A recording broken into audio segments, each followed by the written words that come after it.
Today I thought I would make a video for you guys on who should use a budget. First, I will start with 68% of Americans don't use any kind of budget at all. That being said, 85% of the Americans that do use a budget have said that it's what helps keep them out of debt. Which means if you don't use a budget and you're in debt, perhaps you should consider starting one. The bottom line is that everyone can benefit from a budget. Commonly, people say that they don't use a budget because they don't make enough for it to really matter, which is a false statement. A statement that is equally false is, I make enough, I don't need a budget. Both people that don't make enough money and people that make more money than they need fall into trouble when they don't have a budget.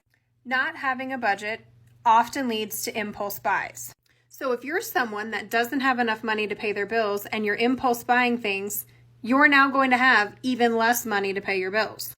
Now, if you're someone that makes quite a bit of money and you don't have a budget, odds are you're paying your bills, but how much are you saving?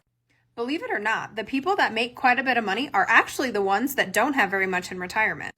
That's because their theory is, I make enough money, I have plenty of time to save for retirement. What they're forgetting to take into account is that every day that they don't make a budget, they have less time before retirement.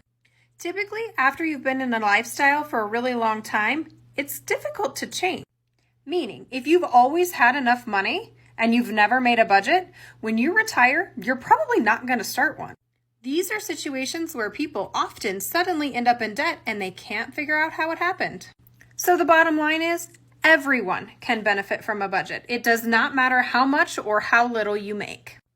If you have any questions, feel free to drop them in the comments. And if you don't already, follow me for more budgeting and finance tips.